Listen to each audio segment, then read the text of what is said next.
The MLB Gambling Podcast on the Sports Gambling Podcast Network is brought to you by Underdog Fantasy. They're hooking up new customers with a brand new offer. Play just $5, get $100 in bonus funds. Use promo code MLB SGPN.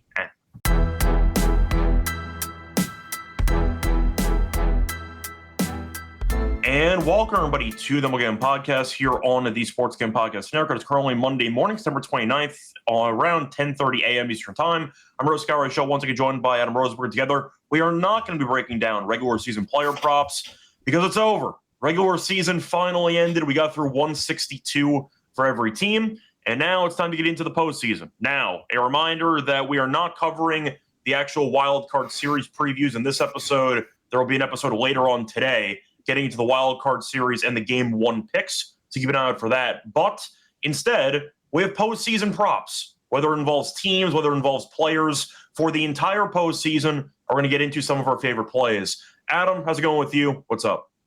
It's going pretty well. If you followed us, you cashed on a number of futures on players, especially a lot of player fades. Let's hear it for Roki Sasaki.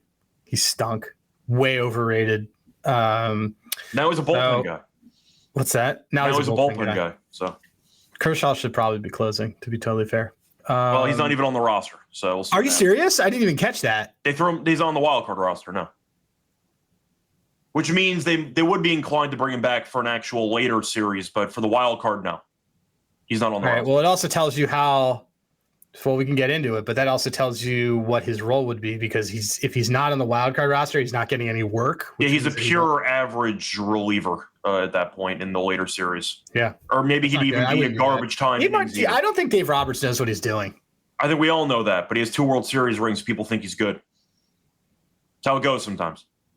I don't count that 2021. I think most people don't, but in theory it counts. So he's got 2 rings. I've tweeted about it. I don't care how many rings he has. I'll never think he was a good manager. But either way, point is Kershaw pitched the finale on Sunday because they didn't plan on using him for the entire Red Series. So there you go. That's why he's not there. Right. But anyway, I do want to ask you, first things first, how do you enjoy the last day of the regular season? I didn't watch. I was too busy cooking props with you. Yeah. Okay, that's a fair answer too. I mean, your team wrapped up everything, so you were just taking a nap on Sunday.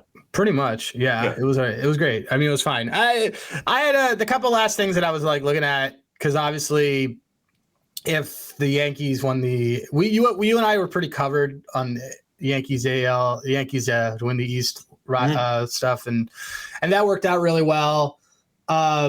And then I just dove honestly right into this. Well, for the record, it worked out well because we had Toronto before the season started. That's why it worked out well. Yeah, and then in the season, I took the I took him at 7-1 to win that, which was nice. So I see folks in the chat, just commenting on a lot of people's teams. I guess didn't do anything. Didn't do anything of value.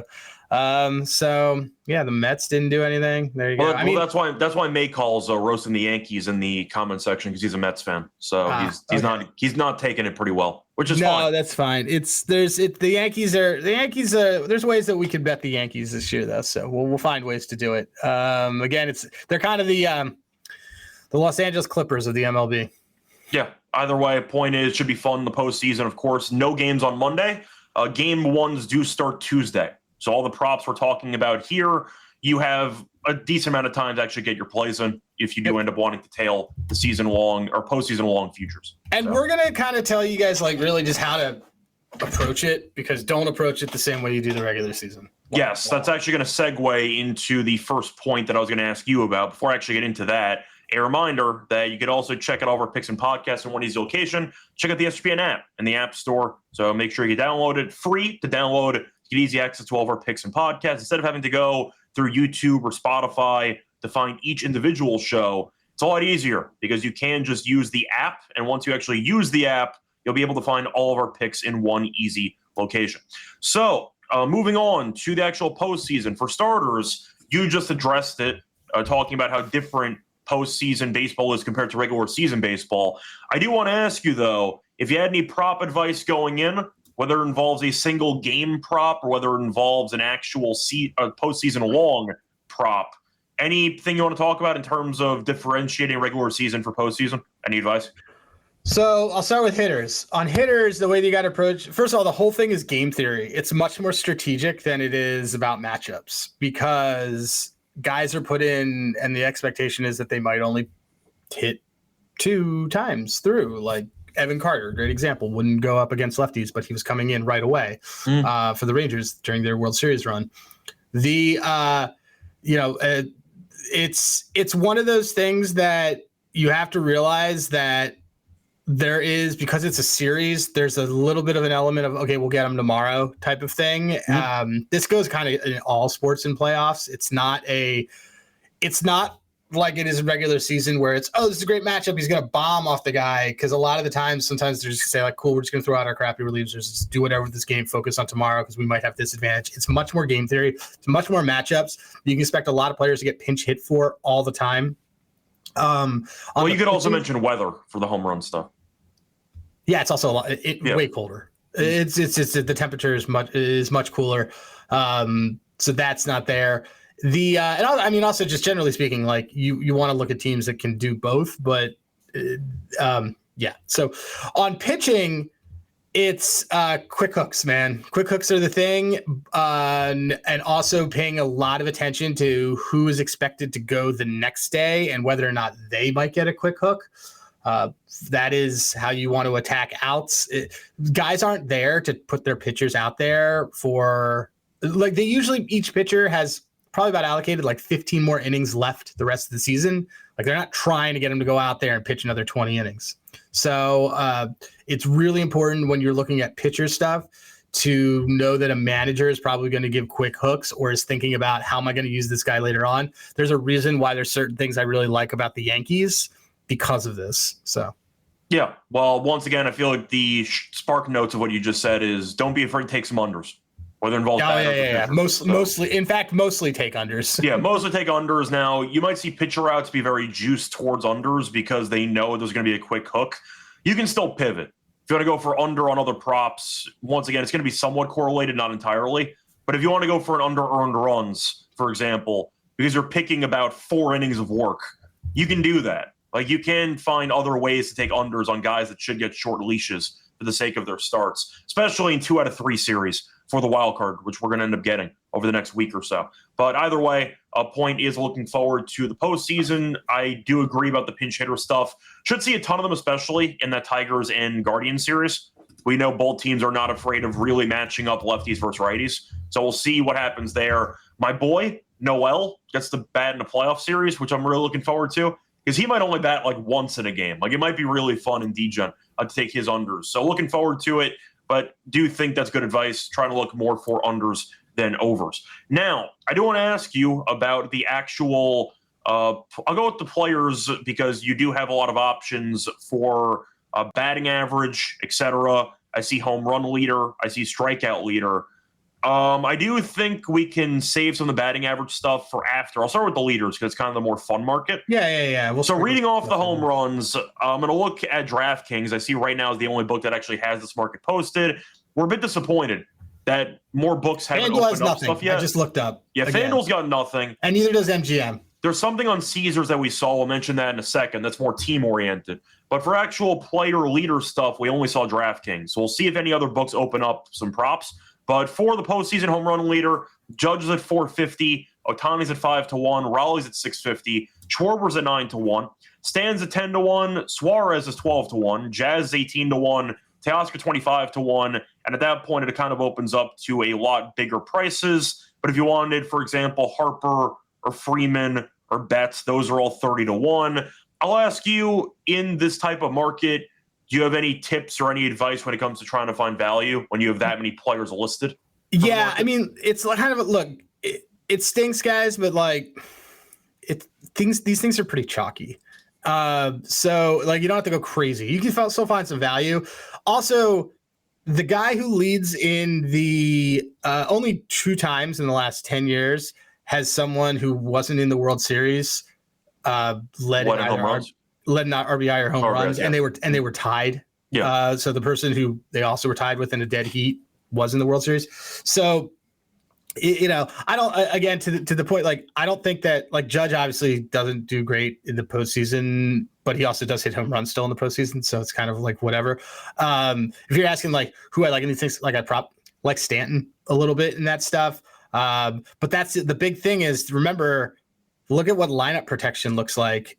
A lot of these guys are going to get pitched around. It's part of the reason why, I have like one of the bets that you and I have in pocket is we have Cal Raleigh under 228 batting average, because that we said this all year is that he can hit home runs, but that's it. But when you get to the playoffs, the problem is that you pitch around those guys. Like we saw this I've seen this with the Phillies for a billion years. You see this, saw this actually with this Yankees lineup last year that was like Judge Stanton and nobody else, because they basically were like, oh, all right, well, we'll do it this way. Yeah. You could pitch around guys pretty easily. One of the reasons why I like that bet is because like he'll still, I just don't think, I think that they'll kind of sacrifice getting him on base to induce a lot of double plays. Inducing double, it stinks that we killed the double play market, because inducing double plays is the key to the postseason. Yeah, and also, as it's kind of correlated, but not the exact way of describing a double play, you want to control the run game. Yeah. So putting a couple of slow runners on isn't going to kill you. You can get around that. So just keep that in mind. But I do want to point out, though, for the home run market here, I agree with you, and I think I'll mention this in a grand scheme of, I'd say on a grand scale. If you want to bet on some players to lead the respective markets out of the entire postseason, you're indirectly picking that team to minimum reach the World Series, and you're going from there. Yeah, that's the way to look at it. Like, you're not like, it just doesn't make sense. Like, you could do stuff for the round. Like, I'm seeing who to lead the AL Wild, who to lead a different round in Worlds. Well, it's not even to lead them in home runs. It's hit a number of home runs. I mean, some of these are just kind of suckers bets. But those for specific rounds, sure, you can get creative. When it comes down to the entire postseason, you need a team to win multiple rounds. Like, I think Bryce Harper at 30-1 for a team that has the shortest odds to win the World Series, for him to be 30-1 for the be a home run leader, I think that's a crazy number. That's actually we should bet that. It is a very big number. That's a huge number for a dude. You said Stan 10-1. I thought you were just going to plug Schwarber because he had 50+ home runs and but like the thing is that they might pitch around. Like, I don't want him. I'd much rather Bryce Harper in a very well documented, excellent playoff run and in a hitter friendly park.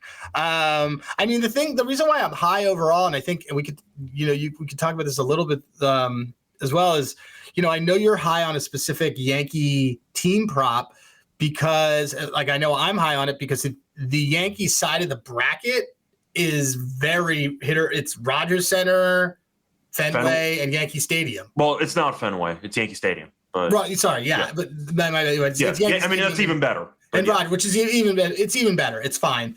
But that's the thing. It's two very hitter friendly things on that side. And then I know we're kind of going around, but like, there's one team prop we've seen out that you kind of liked because of this stuff. Yeah, I'll get into that in a second. But for player props, we can stick with this market, though, because we're kind of flushing it out now. You like Harper plus 3,000? I like Harper at 30-1. I like Harper at 30-1 a lot. I'm looking at the longer shots here because I think the Phillies are the shortest odds to get to the World Series, and I think that they can get to the World Series. I like Harper there. I guess it's easier for me to match this with, like, if you are a whatever. Like, if you're a Yankees fan and you want to take a dart, Ben Rice at 65-1 is matchup dependent, but he's. I was going to say the problem is he's significantly worse against lefties, and that's why Goldschmidt's on the roster. Well, they're talking about putting both him and Grisham in the lineup at the same time, which is weird. I mean, I think Rice's at bats are too good to actually bench, and Grisham you kind of need for center field. So I understand the idea, but statistically speaking, he has been a lot worse against lefties than righties. So that is a certain type of flaw in his game that other playoff pitching staffs are going to exploit. There's other stuff that just seems off. Like, here's another one that's just off in general. So there's two ways to look at it. A team that's going to the market that can go to the World Series, and a team that that the number's off. Like, Vlad has longer odds than JT Realmuto. Yeah, Vlad's 100-1. Right. That's like, and they're the number one seed. So I understand that he had a down home run year. He still had 84 RBIs. Still hit great. Like, him having shorter, like Austin Wells has shorter odds than Vlad. Yeah. And for everyone who's like, well, they're playing a wild card round, it doesn't the numbers actually equal out because the wild card round is 3 games. And in an ideal world, they're only ended up playing 2 of them. And the divisional is 5. It ends up equaling out and maybe being 1 more game. But this isn't. And nuts. Wells also rotates because sometimes you see Rice. Wells is also rotating. Like so as we're looking at this, I would say, that's a bonkers number. I mean, if you really want to buy low on somebody, I don't think they're going to the World Series. I don't even think they're winning the wild card round. But like PCA is 200-1. He had a 30-30 year. Like it's again. I would say if I were doing anything here, I would do Vlad and I would do Harper. I would do Vlad, Harper, and Stanton. Yeah, I think I'm in for Stanton. I think Schwarber I'd consider 2 just out of principle. I'm less interested in Schwarber because I would want to compare it to his NLCS MVP odds and stuff like that. That's fair. Like it's like it's under the poison. It's under the magic number, you know? Like, I mean, you're mentioning 100-1 on Vlad. I'd rather take RBI leader, but I'm curious what price that would be by comparison. See, I don't know because of where he bats in the order. Like, well, I have another thing. Like, I have some issues with Toronto because Bo Bichette's out.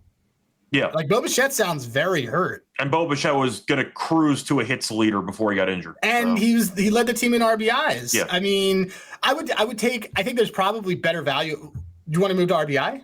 I don't have it listed. That's kind of the problem. Okay. So RBI, you really don't have RBI? No, I have nothing. New York doesn't have anything listed. All right, so I'll take this. Okay, so RBI, I'm on. I didn't even realize you had a market for RBI. That's why I just brought up Vlad. Just by no. Like so. Okay. I'll take the mic. Okay, there we go. All right. So, do we have to do any ad reads? Are you good? No, I can do it later. All right, cool. So RBI leader. This is really great call out. So RBI leader. So Judge is like plus 450 for home run leader, and he's 600 for RBI leader.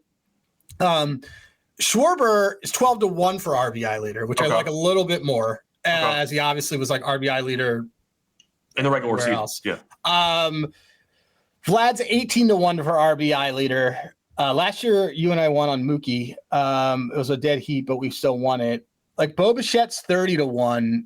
And that's because they don't think he's in there. I like in this category, I like Cody Bellinger. Okay. Because he was second. He's second on the team in RBIs. And when he gets up, it seems that people are on base. Plus, he's got like really good postseason history. So he also bats behind Judge and before Stanton. He bats he's got great protection. High on base percentage guys. I like Cody a lot for RBI leader. Yeah, so I was asking about Vlad, by the way. Yeah, 100-1 compared to 18-1. Not exactly as appealing for the RBI. Yeah, well, it's more the bet on that is, do you think Vlad can carry that? Is going to carry that team from a power standpoint because he had a down power season. Yeah, you know. I was kind of hoping it wasn't that big of a differential between RBIs and home runs, but yeah, I mean it's because here's the problem that ends up happening though, because so a guy like Vlad, you got that number because they're like, oh well, he didn't hit a lot of home runs this year, so we can pitch to him some.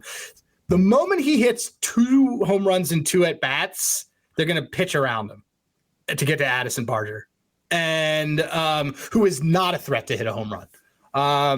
So yeah, in terms of like what I'm looking at this, so it's Judge 6-1, Ohtani 9-1, Cal Raleigh 9-1, Schwarber 12-1, Stanton 14-1, Machado 14-1, Freeman 14-1, Vlad 18-1.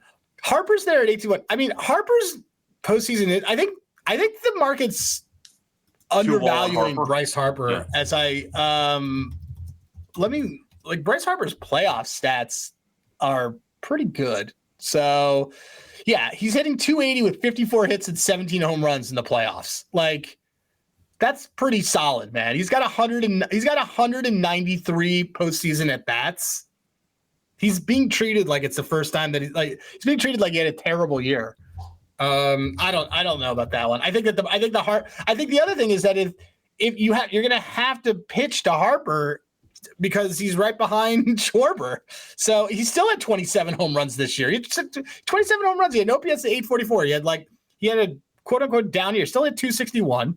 12 stolen bases. He's still an OBP of 357. I think at the end of the day, if you're looking for guys to go nuclear, you can get a good price. Yeah, I like the prices on Harper more than I like the price on Schwarber. Schwarber will win NLCS MVP if he has 2 home runs, things like that. I like that kind of stuff.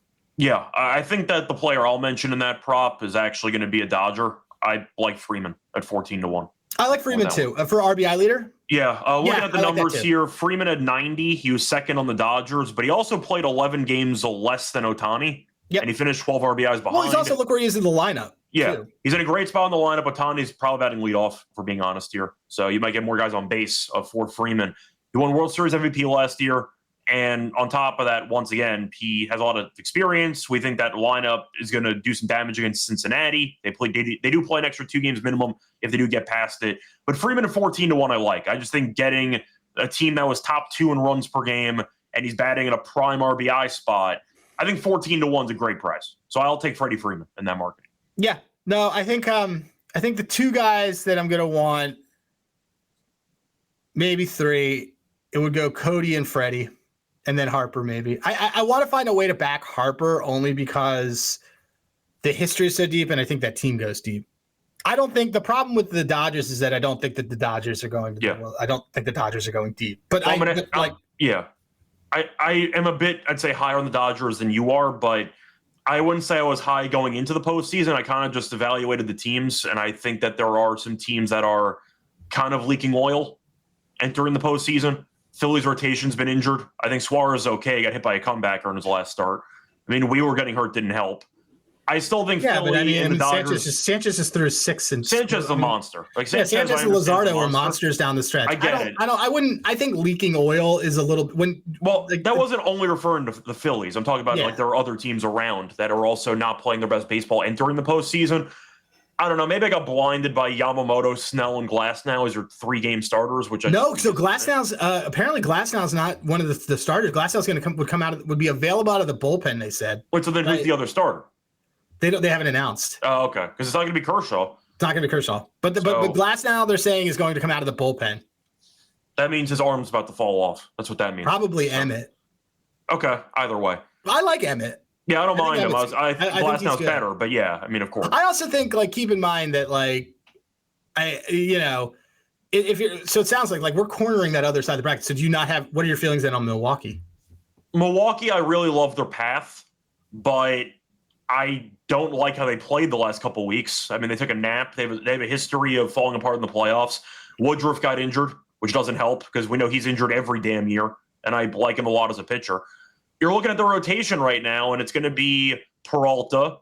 You're throwing Quintana for one of those games, and you're probably a Priester, who I know has been a monster this season, but we're still talking about Quinn Priester. So I was higher on Milwaukee before the Woodruff injury than I am now, obviously. And it took a nap for the last week, too, which didn't help. But then there's also guys on Milwaukee, the guys who I would look at, I'd look at guys who had down years. Like actually what's kind of wild is that I don't think I see anybody. So I kind of think this is insulting to that team. Third highest scoring team in the league. And I don't see anybody on Milwaukee until Yelich. We're talking about RBI. 40-1 for RBI leader. Yeah, I saw somebody in the comment section mentioning Yelich stuff. If they're going to, I would rather take Churio. Okay. Doesn't Churio about leadoff sometimes though? Isn't he sometimes top of the order? Sometimes, but they've done a lot of stuff with Sal and some things like that. Yeah. I mean, they're going to want Churio's the dude. He had a down year and stuff, but he's still he's the dude. And I like that. And then Churio's 50-1, dude. Yeah, what's Yelich by comparison? 40-1. But that's the highest one for a Brewer. That's really low. Yeah, I think I would take Yelich over Churio, but I get where your head's at. We're on the same page here for value. The problem I have with Yelich is that he's a walk machine, too. Yeah, that's true. You want a free swinger. Yeah, I want someone who I know is going to swing at the ball. Yeah, so fair point. But something to mention there if you want to go for a team that you think might go on a good run. You can get Milwaukee to make the World Series at plus 340. But you can go for RBI leader at 40-1 or 50-1. You might get yourself a massive long shot that has a chance. Right. So something to keep in mind. They also like this team. That's the thing is about that team. Yeah. To Trevor's point, one of the only things that Trevor has said that actually is of value. Terang or Fellick are going to be at the top of that order. So I kind of want a Terang for runs leader. If that was I haven't seen the market yet. Yeah, that's what I was going to say. I like Terang for a runs leader. I don't know if he's really the RBI guy. He had a good season in terms of power. My point with the Brewers is that Brewers don't hit home runs. So it's that. I mean, I don't know, what's Yelich postseason stats look like? Yelich, his career in postseason, 235 with 16 hits, 2 homers, 3 RBIs. It's not great, but it's not horrific or something. It's not terrible, but it's not great. But yeah, I mean, it's more indicative of the teams that he's been on and how they've done. They've just kind of flamed out. So. And we didn't even mention Contreras getting hurt. That's another reason why Milwaukee. Oh, you know what might be fun? Wait, I guess. What about Andrew Vaughn? Are we sure he's going to play against everybody? Yeah, that's a fair point. I mean, in theory, anybody could have like a Pierce run. Well, I guess the point is that there's value on the Brewers if you really think about it. Yeah, because they were top 3 in runs and they're being disrespected. So yeah, and anybody can contribute in that lineup. Anybody can contribute in that lineup. Yeah. But anyway, that's going to wrap it up for the actual hitter props for postseason leader stuff. Before we get into anything else, a reminder that we are brought to you by our sponsor, MyBookie.ag. Who's Bookie? MyBookie. So using to bet on football, they have a prop builder, which is second to none. Using to bet on baseball as well. They're about as simple. Bet anything, anywhere, anytime. Use crypto for deposits and payments. You can sign up for a new account. Use code SGPN, 100%. Bet back bonus $100 for new customers. Or get the G promo code SGPN. We're also brought to you by Novig, which is an exchange, the number 1 sports prediction market in the world. And a reminder, you can also use a Novig as an exchange to find some great prices in the market. It's available in a bunch of states, 35 plus to be exact. Download the Novig app, $50 when you spend $5. Use the promo code SGPN. Get on the actual Novig, promo code SGPN. Welcome back, everyone, to the MLB Gambling Podcast. Finish going through some postseason leader stuff. We do have some strikeout leaders, by the way, for pitching, if you want to get into that. But before we do that, though, I know you liked a couple of batting average stuff. You mentioned for Raleigh in particular. Yeah. I do want to ask you what your thought process is going in. Are you using regular season numbers, postseason numbers? How are you deciding where the value might lie in that market? I'm using Handigraphs, not only because I own that company, but because it's pulling in data from Baseball Savant. Stay away from Fangraphs. Fangraphs isn't going to give you any of the data that's consistent right now.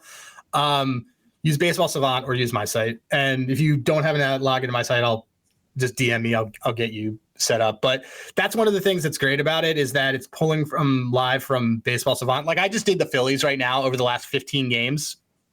And obviously it doesn't matter. They're off for a couple days. But part of the reason why I think that Harper, again, just to close the loop on that, why he has, I think, value, last 15 games, his WRC plus is 133. Yeah. So, I mean, that's still exceptionally good. Like on the Brewers, it would be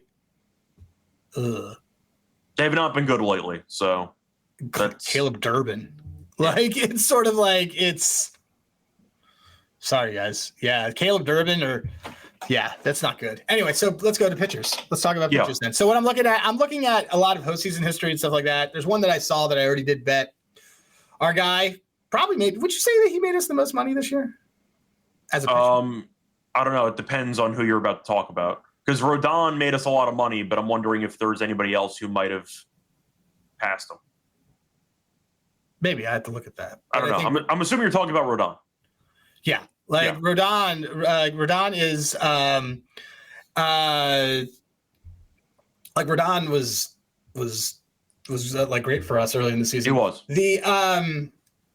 So I guess like we're taking his we're gonna take his ERA over. It's like 3.09, which I think is way too low. So here's the thing on looking at markets like over and under on ERA. You want guys that have that are going to get high pitch counts because they walk guys, because then if you get the ER and you get pulled, the inherited runners are still yours. Right. So also he's got a career postseason ERA of over 6, dude. Like, so, and he's not good against the Red Sox. That's probably an L, him versus Crochet. Start. So, yeah, I can get behind the Rodon over. I mean, once again, you have to remember what it actually entails to have an ERA of basically 3. I mean, that's actually pitching very well. Like, if you have one blow-up start, you're kind of cruising at that point if you take the over-earned runs and he gives up like 6. in 5 innings. Like one bad start and you're kind of cooking at that point, and that's definitely feasible with his numbers against Boston, historically speaking. But I know you mentioned Raleigh for the batting average. You like the under. What was the number on that again? 228. Yeah. His career average is 227. Yeah. So you're going with the under there. I'm trying to see if there's anybody else I'm really tempted by. Judge is at 278. If you want to fade him, historically speaking, that makes some sense. Trying to see if there's anybody I'm really tempted by besides that. I agree with you about the Raleigh play. I'm kind of just seeing if there's anybody. Cease was interesting to me. Again, it's for pitcher stuff, for ER. Yeah. I mean, batting average wise, it was kind of tough. Like I just knew I just would rather take the unders on the two most popular dudes. Yeah, I think if I was going to go for an over, I don't mind Freeman at 256. Solid overall contact hitter. I don't mind Freeman at 256 for an over, but I'm also high on Freeman. The Cease, yeah. Yeah, so give me. I think 260 is a very reasonable floor for Freddie Freeman. For a very good contact hitter who's former MVP, he's led the league in hits before. Like he's a solid contact guy as well. So I like Freeman over 256 for that one. But I know we just mentioned a second ago some pitcher stuff. I'll segue into the strikeout leader, which you can find. So Yamamoto is the favorite at 7-1. Rodon's at 750. Snell's at 8-1. Glasnow's at 9-1. And according to Adam earlier in the show, he just said Glasnow's not going to actually be in the rotation. It doesn't sound like it. I mean, unless I missed something, it sounds like who's the Dodgers playoff? I assume going in it was going to be Yamamoto, Snell, and Glasnow, but Glasnow, with him being injured for most of the season, I can understand him not being in there. But saying, unless they haven't announced it yet. Snell and Yamamoto. That's a guarantee. So it's Ohtani, Snell, and Yamamoto. Ohtani's in the rotation? Yep, Emmett and Tyler are going to be available in relief. Okay, so that means Emmett is probably going to piggyback off of Ohtani. Okay, fair enough. Either way, Glasnow's 9-1, so as you can tell, that's definitely not the price you want at 9-1. Gilbert's at 13-1. Skubal's at 13-1. Fried is at 15-1. Crochet is 20-1. Sanchez 20-1. Luzardo 22-1, who tied for the actual lead in strikeouts. You have Schlittor 25-1. Wu 25-1. Cease 30-1. You kind of get the point. So I'm going to ask you, even though I know he's been a bit volatile for the last couple of months, do you like the value on Luzardo because he literally led the league in strikeouts? Yeah, I mean, I didn't even realize that he ended up leading it. I thought he tied in the National. Actually, he was tied. I'm curious if somebody passed him at the end. But he was definitely up there for strikeouts. So he was tied with Crochet for, hold on, let me just look it up. Strikeout leader, MLB 2025. I know he was definitely on one of the top 5 minimum. Yeah, he was. He was like 6. He had 216. He was absolutely fantastic. Crochet had 255. So I like Luzardo a lot. But Luzardo finished tied with Skeens. He finished tied with Skeens. Yep. So the reason why I like Luzardo a lot, besides the fact that he has a sweeper that is like extremely hard to hit and does very well, will do very well in cold weather. 5th highest K per 9 in MLB since August 1st. And then he had the 2nd most strikeouts in MLB period since August 1st. He was only 1 behind Crochet. And it's not that the Dodgers or the Reds are particularly awful against lefties, but they are in the bottom 3rd. And I think they're going to just kind of lean on him for that kind of stuff because he just has that type of pitch to do it. I think that there's just pretty good value on what is arguably the Phillies strikeout pitcher. Like that's the guy who is left, and this is why they got it. And I'm looking. I also really like Cam Schlittner at 25-1.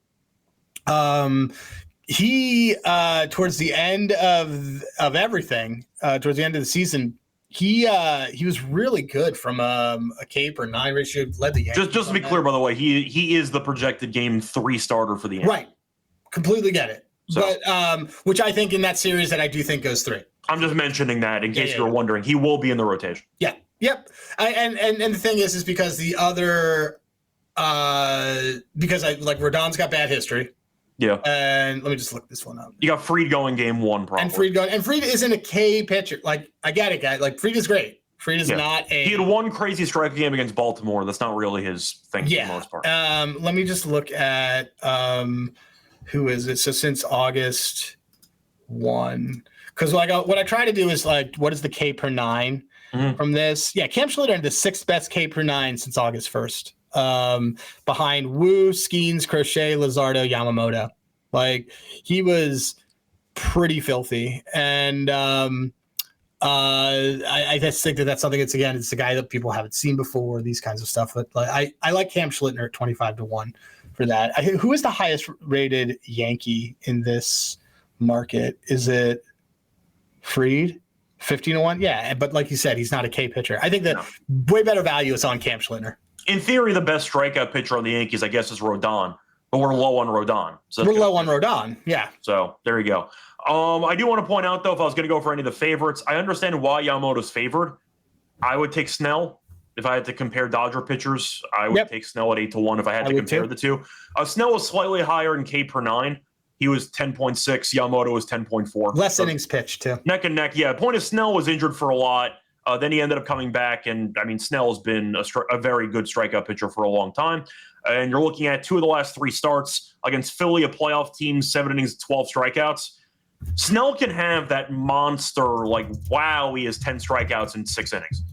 He could have one of those. The issue is always going to be pitch count with Snell, but I do think that his strikeout stuff is arguably the best in the entire postseason, besides Skubal, of course. But Skubal, we think Detroit might be a dead team early. That's why we're not picking Skubal in this market, obviously. I'm higher on the Dodgers than you are, so I think Snell makes sense for me. He would be the chalky favorite I would take out of the short amount of chalk. Yamamoto I get, but I would go Snell over Yamamoto. I think what you got to do – I would definitely do Yamamoto. I would definitely do Snell over Yamamoto. Yeah, so I'm saying, we don't like Rodon at 750. We think Glasnow is a sucker play because he might not be in the rotation. So based on that, you have Logan Gilbert as the number 1 Seattle guy mentioned, which I think is kind of insane. So, process elimination. No, they're not the number 1. Snell. They're the 2. Yeah, correct. The point is I'm at Snell. I think Snell at 8-1 makes sense as the chalky favorite I would pick out of those 4 or 5 guys. Yep. Nope, I agree with that. Do you have any longer shots you want to go with for this market?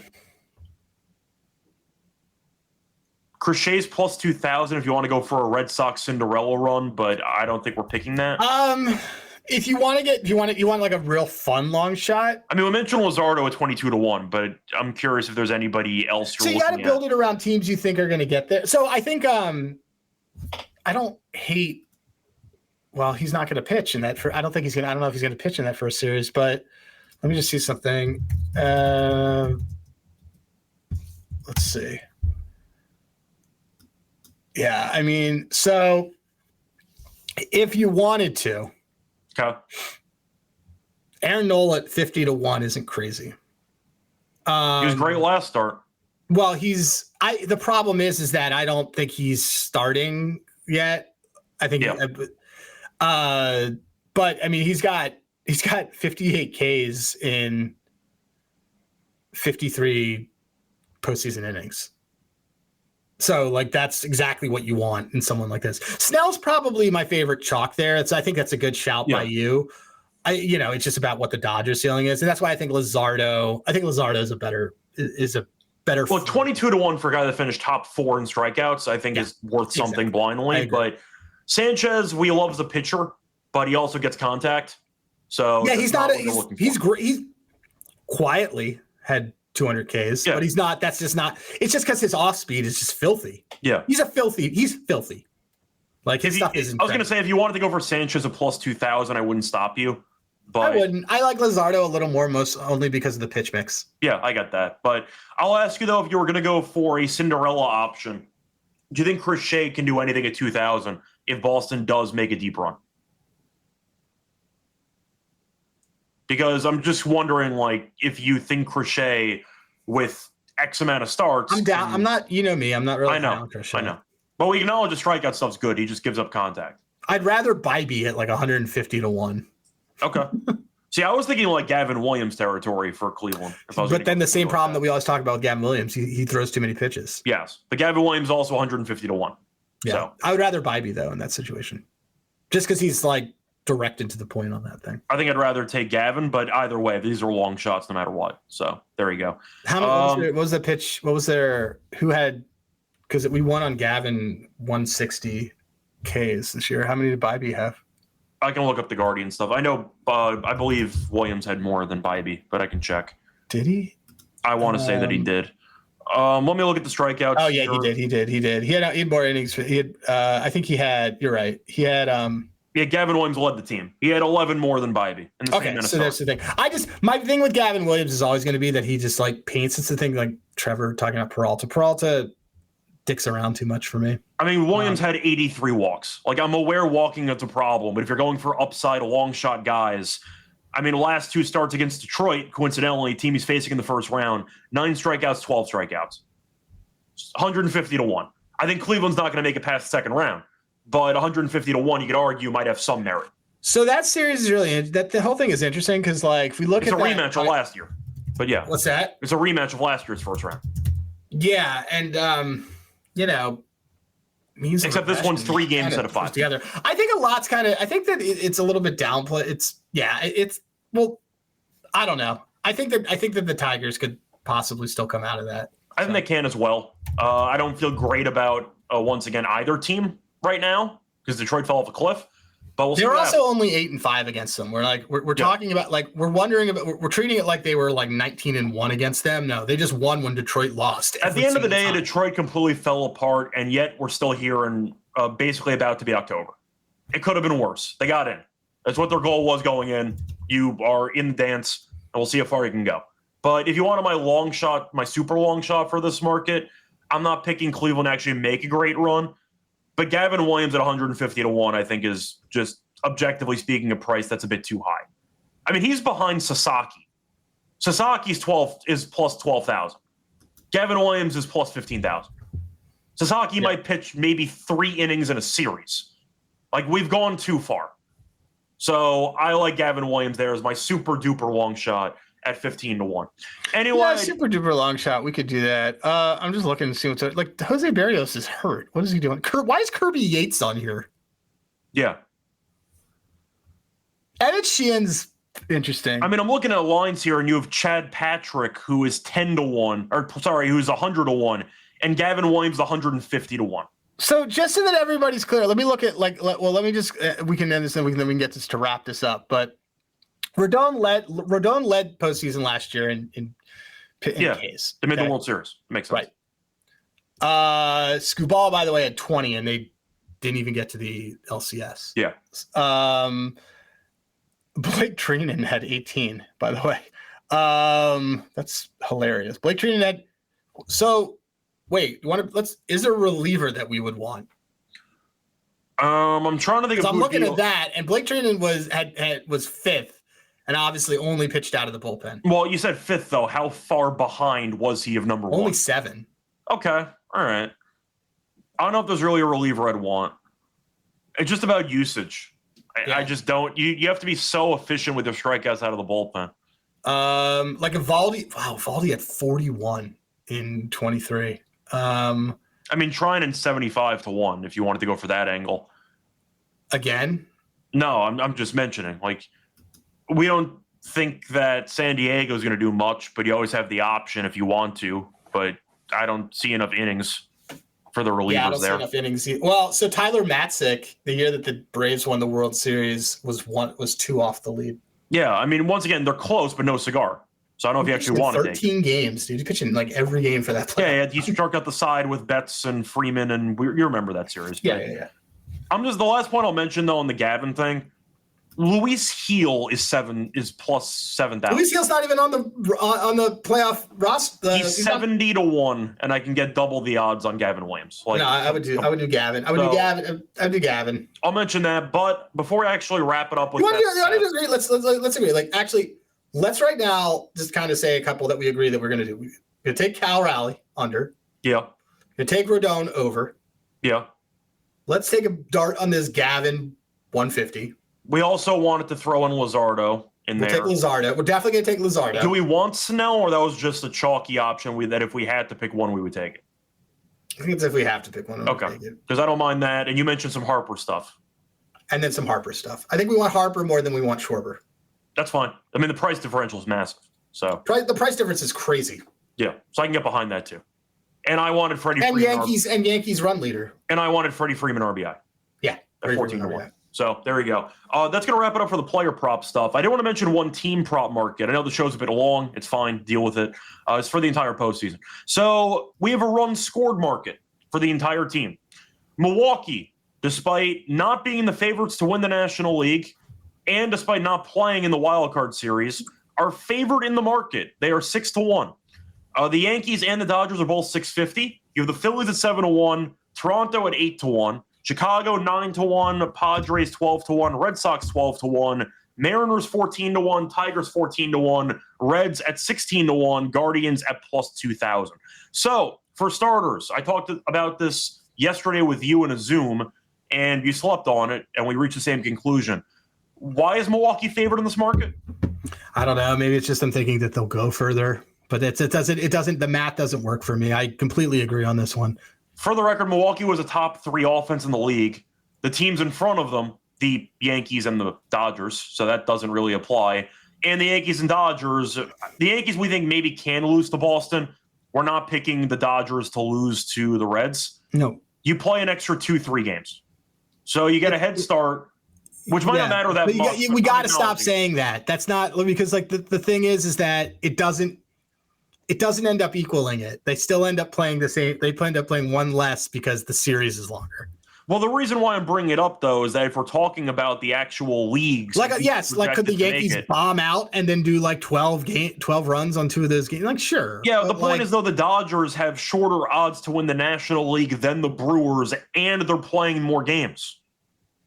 Yeah. The fact that they're shorter odds combined with that means the Brewers should not be favored in that market. Whether you think the Brewers win it or not, they should not be favored in that market going. I don't understand the Brewers being favored in that market. So I'm looking at the you're Yankees basically saying that they're going to beat up on the Cubs or the Padres in some sort of weird way. And the Padres pitching staff we think is pretty good. We don't like the Padres team that much on the road. I don't like the team, but I think the staff is good. Yeah. Yeah. So I'll ask you for this market, who do you like? For team runs? Yeah, for team runs. We acknowledge Milwaukee has no value based on price. I put a unit on it. So you got the Yankees. Yeah. And if you I'm not trying to get cute. I don't need to get cute. If you were high on the Dodgers, I'm assuming you'd also consider the Dodgers?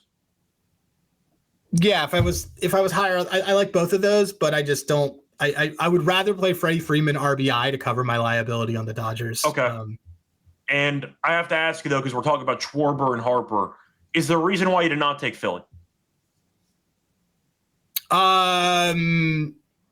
Yeah, just because Philly tends to have some power outages sometimes when they're on the road.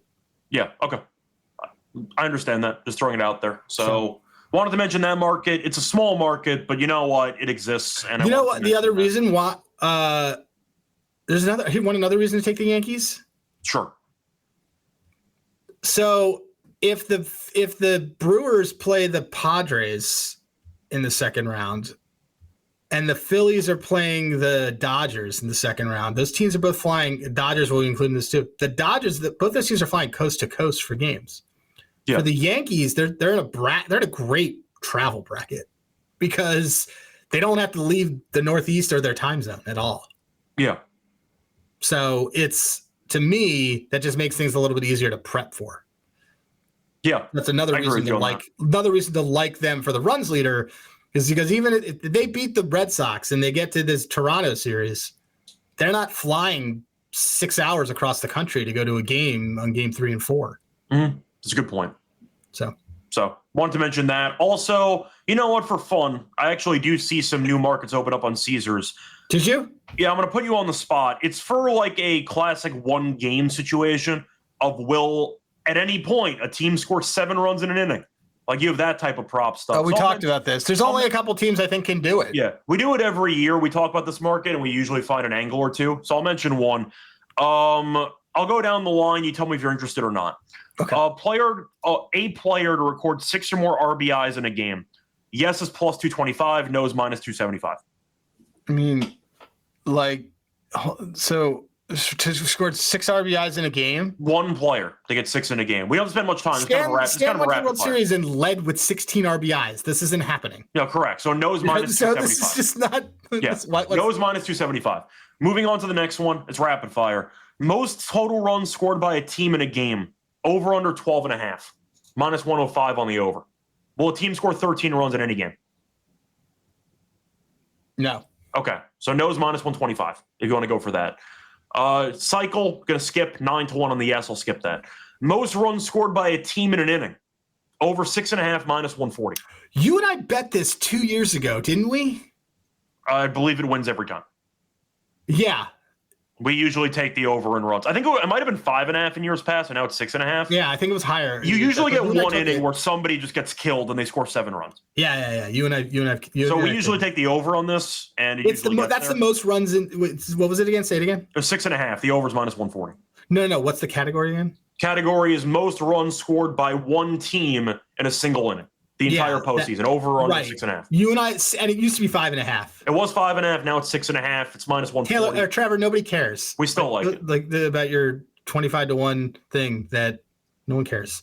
Guardians had a nice run. Yeah, Guardians had a great run. Like, go tout. It was 5.5 because I remember it cashed on the first day 2 years ago. Yes, it did.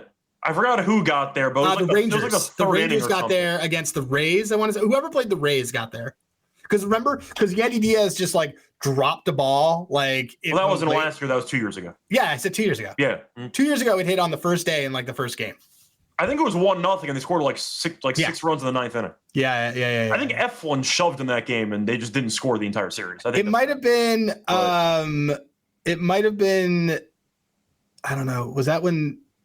Yeah, it was definitely. I think F1 shoved and then the bullpen fell apart in the ninth inning. But the point is, we blindly take the over on this prop every year, and we'll take it. And there is one I like, by the way, as the final one.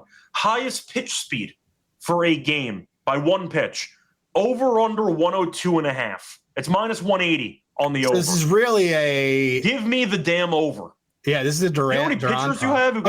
That's one I do like, by the way. I would slam this one. You're looking at the pitchers that you have options for. I don't think Screwball's going to reach 103, but he can throw fast. Same thing with Hunter Green. John Duran. You have 104. You have Chapman. You have Mason Miller. Yeah, we should take the over. You have a bunch of pitchers who can throw 103. You need one pitch. One pitch to go 103. You're throwing in 3 elite flamethrowers. Yeah, I saw it posted a little while ago. By the way, Trevor, no, I'm not mad that I didn't tell you on the Guardians. I had plenty of wins without the steam chasing that you do. But the point is, you have 3 elite closers, relievers who throw 103 plus all the time. You need one pitch to go over 102.5. It's minus 180. I get it. I think you kind of have to play this because normally going into postseasons, you'd have one pitcher or like 2 who could maybe reach 103. Where are you seeing this? I see it on Caesars. It's in the postseason section. It's all the way at the bottom in postseason. I don't have it. Oh, World Series. Is it? It's World Series, AL leader, NL leader, postseason specials, and it's all the way at the bottom. I guess I'm going to restart it. No, and by the way, the last thing I'll say is I'm dragging Trevor and his shitty bets. I'd Reds 35-1 for the 6th seed, so I'm not worried about your bets. You had that covered really hard though, because you also had the map. Yeah, 6-1. I was very, very covered. Yeah. I forgot you even had the Reds. Like I felt bad the Mets didn't get the 6th seed for you, and then I forgot you had the Reds at 30. Well, we had them preseason. No, I know. I forgot about the 6th seed. I don't see this. No, so this is weird. I can bet it for you. Well, you had the postseason ERA stuff, and I didn't have that on DraftKings, so I can bet it for us, but 102.5 at minus 180. I guess. Dude, you have to play that. Yeah, I like that one a lot. Cool. I mean, minimum you have 3 pitchers who can reach 103 on one given pitch. So good enough for me. That's my favorite out of all of them, and it's minus 180, but I still love it. By the way, as I've seen everybody talk about like what they're doing for pennant, do not bet pennant now. That is a Bush League move. No. Bet exactas. Pick the teams that you want that are in there and pick like box it, just like horse race, and be like, I think these 4 teams can do it. Cool.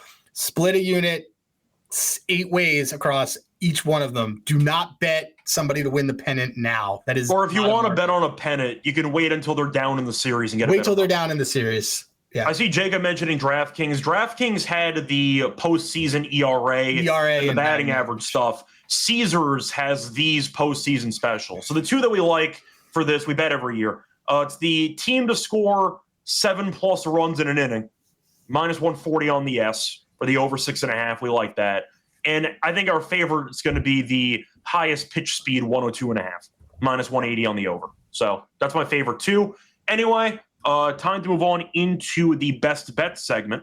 Before we get into the best bets, a reminder, they're brought to you by our sponsor, Underdog Fantasy. You can play Fantasy Pick'em. You want 500 times your entry. Pick higher or lower on your favorite player stats. Available a ton of different sports as well. Use their brand new offer for the customers. Play just $5, get $100 bonus funds. Use promo code MLB SGPN. We're also brought to you by Rhythm. We're off to a great start in college football and the NFL. They have a leaderboard with week cash prizes just for tracking your bets in the app. Track 5 bets of the same type of any model, and you build and you can win 1K. Use a promo code also for a discount. Use code SGPN25 when you download the Rhythm app for a quarter off first month. Down the Rhythm app. Once again, promo code SGPN25.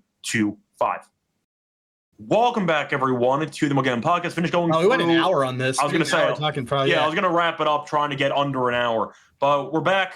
We just finished going through all the props that we actually like, different markets, etc. Adam, we're not going to do a normal underdog entry because I doubt we're going to have enough resources for that. But for your best bet, what is one prop that you love more than the other ones for the sake of postseason long action? Johan Duran, saves leader. And what was the price on that? $650. Okay. He's the dude. He is the dude. I'm going to lay the juice. Highest pitch speed, over 102.5, minus 180. I got to take it. I mean, Chapman can get to 104. Miller can get to 104. Durant can get to 104. That actually works. You could just roll this into that. Pretty much. Yeah. Okay, just do that. Yeah. I might slam the hell out of this number. You have 3 pitchers who can do it. So I got to be tempted. I'll take it. I know it's 180. It's juicy, but I think that might cash in the wild card round. I think that might cash immediately. So I would take that. Yeah, you actually owe me 186 exactly, so just rolled into this. You might have to actually consult the StatCast at the time to get the exact decimals for pitcher like velocity. Somebody's throwing 103. Yeah.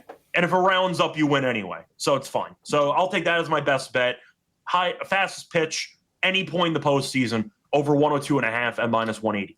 Anyway, it's going to wrap it up. A reminder, if you want some thoughts on wild card series only action with game ones, coming out later today. So keep that in mind. Either way, Adam, the longest episode we've ever done. How do you feel? You tired? Yeah, a little bit. But okay, there you go. It'll be fine. But thank you for tuning in. Once again, hopefully you enjoyed the content. Looking forward to the postseason. Till next time, find me on Twitter, Radio. Find him on Twitter at Hey Rosenberg. Till next time, good luck to all of you and all of your bets. Bye, everyone.